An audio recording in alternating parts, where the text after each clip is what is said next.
విదేశాలలో చదవాలనేది మీ కోరిక, కానీ చాలా సందేహాలు. వీటన్నిటికీ ఫుల్ స్టాప్ పెట్టి మీ డ్రీమ్స్ ఫుల్ఫిల్ చేసుకోండి. Contact Videsh consults.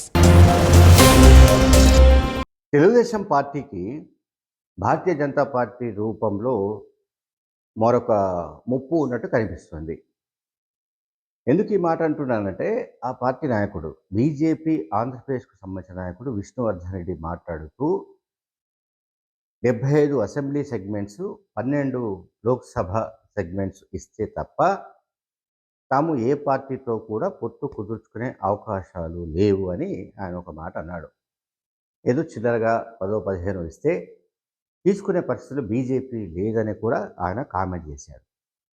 ఈ కామెంటు చాలా కీలకమైనదిగా నేనైతే భావిస్తున్నా.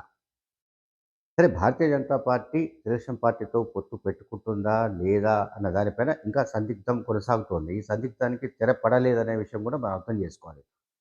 ఎందుకంటే ఏపీ బీజేపీ అధ్యక్షులు పురంధేశ్వరి ఇప్పటికీ కూడా అనేక సందర్భాల్లో చెప్పిన ఒక మాట ఏంటంటే, మేము ఇప్పటికీ జనసేన పార్టీతో పొత్తులో ఉన్నామని ఆమె చెప్తున్నారు. సో బీజేపీ జనసేన పార్టీ పొత్తులో ఉన్నట్టుగా బీజేపీ నాయకత్వం చెబుతుంటే, జనసేన పార్టీ అధ్యక్షుడు పవన్ కళ్యాణ్ ఏమో తెలుగుదేశం పార్టీతో వెళ్తున్నారు. తెలుగుదేశం పార్టీతో జత కట్టాడు ఆల్రెడీ. సో టీడీపీ జనసేన కూటమిలోకి బీజేపీ రావాలా వద్దా అనే విషయానికి బహుశా అయోధ్యలో రామ మందిరం ఇనాగరేషన్ తర్వాత తేలే అవకాశం ఉంది. అంటే జనవరి 22 తర్వాత మాత్రమే దీనికి ఒక క్లారిటీ వచ్చే అవకాశం ఉన్నట్టు బీజేపీ వర్గాలు చెబుతున్నాయి. తెలంగాణలో బీజేపీ జనసేన పార్టీలు కలిసి పోటీ చేసి విఫలమైన సంగతి తెలిసిందే. అంటే జనసేన పార్టీ పూర్తిగా ఇక్కడ తెలంగాణలో చెతికిలబడిన సంగతి మనందరికీ తెలుసు. ఘోర పరాభవాన్ని చవిచూసిన విషయం కూడా మనకు తెలుసు. ఇక బీజేపీ తెలంగాణలో మామూలుగానే కొంత గ్రౌండ్ ఉన్న కారణంగా, అది వరకే ఉన్న ఒక అట్మాస్ఫియర్ కారణంగా మొత్తం మీద ఒక 8 అసెంబ్లీ సెగ్మెంట్స్ని గెలుచుకుంది బీజేపీ. సో బీజేపీ 12 గెలుచుకున్న అసెంబ్లీ సెగ్మెంట్స్ గెలుచుకున్న ఆ విజయంలో పవన్ కళ్యాణ్ వాటా లేదు. మళ్ళీ ఇక్కడ ఇది కూడా క్లియర్ చెప్తున్నాను నేను. పవన్ కళ్యాణ్ బీజేపీ 12 సీట్ల గెలుపు వెనక పవన్ కళ్యాణ్ పాత్ర లేదు. బీజేపీ తనంతట తానుగానే ఇక్కడ 12 సెగ్మెంట్స్ గెలుచుకుంది. జనసేన పోటీ చేసిన అన్ని స్థానాల్లో చిత్తుగా ఓడిపోయింది.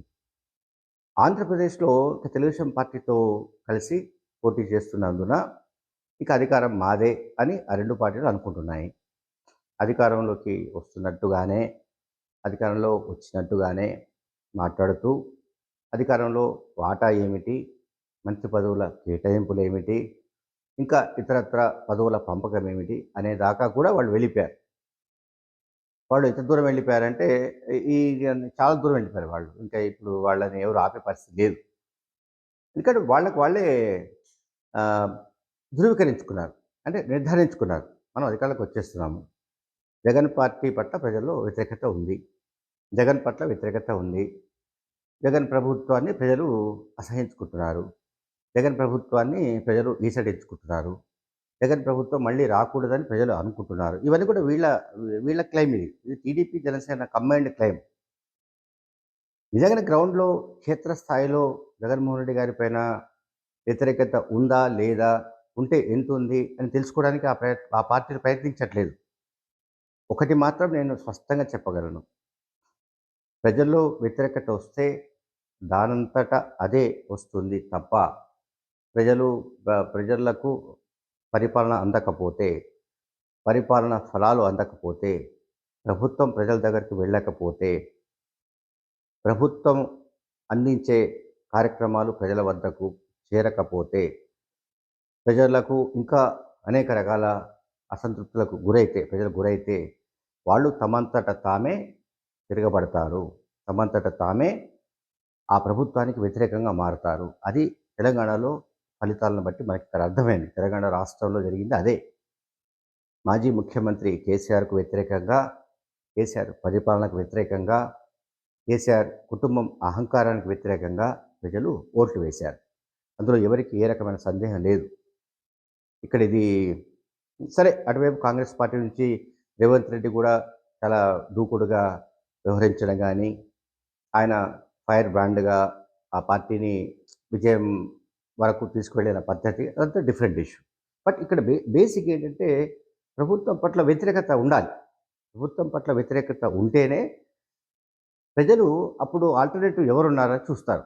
సో, తెలంగాణలో ఏం జరిగింది? బీజేపీ ఆల్టర్‌నేటివ్ కాదు అని అనుకున్నప్పుడు కాంగ్రెస్ పార్టీ వైపు వాళ్ళు మొగ్గు చూపారు.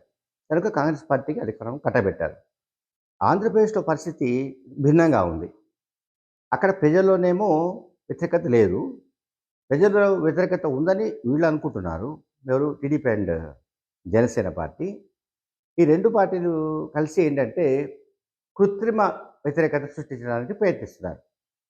నాకు తెలిసి చరిత్రలో ఎక్కడ కూడా ఏ రాష్ట్రంలో కూడా ఏ ప్రభుత్వం పట్ల కూడా ఎన్నికల సందర్భంగా కృత్రిమ అంటే ఆర్టిఫిషియల్ యాంటీ ఇన్కంబెన్సీని సృష్టించడం సాధ్యం కాదు. యాంటీ ఇన్కంబెన్సీ ఉంటే ఉంటుంది. అంటే జగన్ గారి పట్ల కూడా యాంటీ ఇన్కంబెన్సీ లేదని అనట్లేదు. సో, అది చాలా నా నెగ్లిజిబుల్‌గా ఉందన్నది జనరల్‌గా వస్తున్న రిపోర్ట్స్ కానివ్వండి, జనరల్‌గా అందుతున్న నివేదికలు గానీ, ఇన్‌పుట్స్ కానీ ఆయన పట్ల అంత వ్యతిరేకత లేదు. జగన్మోహన్ రెడ్డి గారిని జగన్మోహన్ రెడ్డి గారి ప్రభుత్వం పట్ల విసుక్కొని ఇంక ఈ ప్రభుత్వం వద్దు అనే పరిస్థితి ఏదైతే మనం ఇక్కడ కేసీఆర్ గురించి చూసామో, కేసీఆర్ విషయంలో చూసామో, అక్కడ జగన్మోహన్ రెడ్డి గారి విషయంలో అటువంటిది లేదు.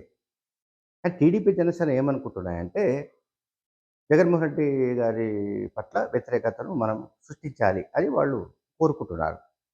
సరే సాధ్యాసాధ్యాలు ఎట్లా ఉంటాయి ఏంటనేది మనం చూద్దాం. నెక్స్ట్ కొన్ని రోజుల్లో మనకు తెలుస్తుంది. అయితే నేను ఫస్ట్ చెప్తున్నట్టే బీజేపీకి సంబంధించిన అంశాన్ని నేను ఈ వీడియోలో లేవనెత్తాను. భారతీయ జనతా పార్టీ కూడా 2019లో చాలా నామినల్ అంటే నోటా కంటే తక్కువగా ఓట్లు వచ్చి అదొక పొలిటికల్‌గా నెగ్లిజిబుల్ ఫోర్స్‌గా తయారైంది. బీజేపీ గురించి అక్కడ ఎవడు పట్టించుకునే నాథుడు ఎవడు లేడు. బీజేపీకి సమర్థులైన అభ్యర్థులు కూడా కొరత ఉండే ఛాన్సెస్ ఉన్నాయి. సో, ఇప్పుడు ఇక్కడ ఒక మనం కొంత లెక్కల గురించి అనుకోవాల్సొస్తే, సరే బీజేపీ కూడా వచ్చిందనుకుందాం. టీడీపీ ఆహ్, ఇంజిన్ తోటి బీజేపీ ఇంజిన్ అవుతుందా? టీడీపీ ఇంజిన్ అవుతుందా? అనేది మళ్ళా వేరే విషయం. బీజేపీ ఇంజిన్ అయితే దానికి టీడీపీ, జనసేన 2 బోగీలవుతాయి. లేదు టీడీపీ ఇంజిన్ అయితే బీజేపీ, జనసేన 2 పార్టీలు బోగీలవుతాయి. ఇందులో ఏదో ఒకటి తేలాల్సింది. అదే ఒక డిఫరెంట్ ఇష్యూ. బట్ ఇక్కడ తెలుగుదేశం పార్టీ ఒకవేళ జనసేన పార్టీయే 40-50 సీట్ల దాకా కోరుతోంది. సో, ఎక్కడో చోట అది అకౌంట్ 35కో, 40కో అవుతుంది అనుకుందాం. సో, ఇక మిగిలేవి 135 సీట్స్. సో, ఈ 135 అంటే 40 జనసేన పార్టీకి ఇస్తే గిస్తే మళ్ళా. సో, సరే ఇటు బీజేపీ పాయింట్ ఆఫ్ వ్యూ ఆలోచిద్దాం. విష్ణువర్ధన్ రెడ్డి చెప్పిన దాని ప్రకారం ఏంటంటే 70కి పైగా ఇవ్వాలి. 75 ఇవ్వాలి. సో, 75 వాళ్ళకిచ్చి 40 జనసేనకిస్తే ఇక బీజేపీకి మిగిలేది ఏమిటనేది ఒక చర్చ కూడా ఉంది. సో, బీజేపీ, టీడీపీ, జనసేన కూటమితో కలవడానికి సంబంధించి టీడీపీలోనే చాలా కాలం పాటు ఉండి, టీడీపీలోనే అనేక పదవులు అనుభవించి, ఆ తర్వాత చంద్రబాబు నాయుడు గారి సూచన మేరకే బీజేపీలోకి వెళ్ళిన ఒక సెక్షన్ ఉంది. సుజనా చౌదరి కావచ్చు, సీఎం రమేష్ కావచ్చు, మరికొంతమంది ఎవరైతే ప్రముఖులు ఉన్నారో, వాళ్ళు చంద్రబాబు నాయుడు గారి సూచనల మేరకే బీజేపీలోకి వెళ్ళి, వాళ్ళు తెలుగుదేశం పార్టీ తరపున ప్రాపగండ చేస్తున్నారు. అంటే తెలుగుదేశం పార్టీ అధికారంలోకి వచ్చేస్తుంది. కనుక బీజేపీ కూడా కేంద్రంలో అధికారంలో ఉన్నది కనుక అటాచ్ అయితే టీడీపీ, జనసేనతో కలిస్తే ఎక్కువ సీట్లు మనం కొట్టేయొచ్చని వాళ్ళు అనుకుంటున్నారు. సరే ఓకే. అట్లనే అనుకుందాం. సీఎం రమేష్, సుజనా చౌదరి మరికొంతమంది బీజేపీలో పనిచేస్తున్న మాజీ టీడీపీ నేతలు, ఇంకా చెప్పాలంటే బీజేపీలో ఉండి టీడీపీకి కోవర్టులుగా పనిచేస్తున్న నాయకులు వాళ్ళ ప్రయత్నాలు ఫలించాయి అనుకుందాం. ఫలిస్తే పోనీ వాడు విష్ణువర్ధన్ రెడ్డి చెప్పినట్టుగా ఆయన కథనం ప్రకారం 75 కాకపోతే ఓ 25, 30 అయినా ఇచ్చారనుకుందాం బీజేపీకి. అభ్యర్థులు ఉన్నారా లేదా అనేది మన ఇంకొక చర్చ. అది వేరే అంశం. ఇచ్చారనుకుందాం 30 వాళ్లకు బీజేపీకి ఒక 40 ఎవరికి మన జనసేనకు ఇస్తే 70 అక్కడికి వెళ్ళిపోతే ఇక మిగిలేది 105. 2019లో చూస్తే దాదాపు నాకు తెలిసి 167 సెగ్మెంట్స్‌లో టీడీపీ పోటీ చేసింది. రిమైనింగ్ సీట్స్‌లో 12, 13 బీజేపీ పోటీ చేసింది. బీజేపీ పోటీ చేసినా ఒక 4 ఏమో గెలిచినట్టుగా ఉంది. 2014లో, నాట్ 2019, 2014లో. సో, బీజేపీకి పోను 167 సీట్లలో పోటీ చేసిన టీడీపీ 2014లో 102 స్థానాలు గెలుచుకొని అధికారంలోకి వచ్చింది. అంటే మ్యాజిక్ ఫిగర్ అక్కడ 88 కనుక 88 నుంచి ఇంకొక 14, 14 ఎక్కువ వచ్చినట్టుగా అనుకోవాలి. అంటే 1 ఆర్ 2 సీట్స్ వచ్చాయి వాళ్ళకి. సో, 167 సీట్లను పోటీ చేస్తేనే 102 స్థానాలు గెలిచి అధికారంలోకి వచ్చింది టీడీపీ. ఎప్పుడు 2014లో. ఇప్పుడు నౌ 2024లో ఎన్నికల్లో ఒకవేళ ప్రతిపక్షాలకు పంచుకుంటూ వెళితే, జనసేనకు కొన్ని, బీజేపీకి కొన్ని, ఈ సీట్లు పంచుకుంటూ వెళితే అసలు ఎన్ని సీట్లు టీడీపీ మిగులుతాయన్నది ఒక పెద్ద ప్రశ్న. వాళ్ళకి అసలు 100 మిగులుతాయా, 120 మిగులుతాయా అనేది పక్కన పెడదాం. ఒకవేళ 120 సీట్లు మిగిలితే 120 సీట్లలో పోటీ చేసిందే అనుకుందాం. 120 సీట్లలో టీడీపీ ఎన్ని గెలుస్తుందన్నది ఇంకొక చర్చ. అధికారంలోకి రావాలి అనంటే, పెద్దన్న పాత్ర పోషించాలి అంటే ఖచ్చితంగా టీడీపీ ఎక్కువ సీట్లను పోటీ చేయాలి. మ్యాక్సిమం సీట్స్‌ని. అంటే 100కు పైగా సీట్లలో పోటీ చేసినా కూడా 120 సీట్లు అనుకుంటున్నాం కదా! For example. నువ్వు 120 సీట్లలో పోటీ చేస్తే కూడా మీకు మ్యాక్సిమం, అంటే మీకు ఆల్మోస్ట్ మ్యాజిక్ ఫిగర్ దాకా చేరుకోవాలి. ఒకవేళ ఎక్కువ తక్కువ పడితే జనసేన ఎట్లాగో మిత్రపక్షాలు ఉంటాయి గనక వాటితో కలిసి ఒక ప్రభుత్వాన్ని ఏర్పాటు చేసే అవకాశం ఉంటుంది. అయితే ఇక్కడ జగన్మోహన్ రెడ్డి గారు చేస్తున్న పనేమిటంటే, ఒకటి సింగిల్‌గా వెళ్తున్నారాయన. రెండో పాయింట్ ఏంటంటే, సుస్థిర పరిపాలన అనేది సంకీర్ణ కూటములతో రాదు అన్నది మనమందరం కూడా ప్రాక్టికల్‌గా మనందరికీ చాలా రాష్ట్రాల్లో అనుభవాలున్నాయి. కేంద్ర ప్రభుత్వంలో కూడా అనుభవాలున్నాయి. సంకీర్ణ ప్రభుత్వాలు అంటే 2, 3 పార్టీలు కలిసి ఏర్పాటు చేసే ప్రభుత్వాలు, అవి సుస్థిర ప్రభుత్వాన్ని ఏర్పాటు చేయడం సాధ్యం కాదు. ఏర్పాటు చేసినా ఎంతో కాలం అవి నిలిచిన దాఖలాలు మనకు హిస్టరీలో లేవు. రాష్ట్రాల్లో కానీ, కేంద్రంలో కానీ.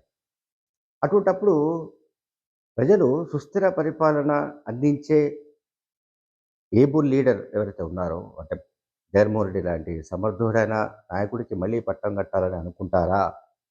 లేక ఈ ఈ సంకీర్ణ కిచిడి కూటమిలోకి అధికారం కట్టబెడతారనేది ప్రజలు తేల్చుకోవాల్సిన అవసరం ఉంటుంది. Thank you very much.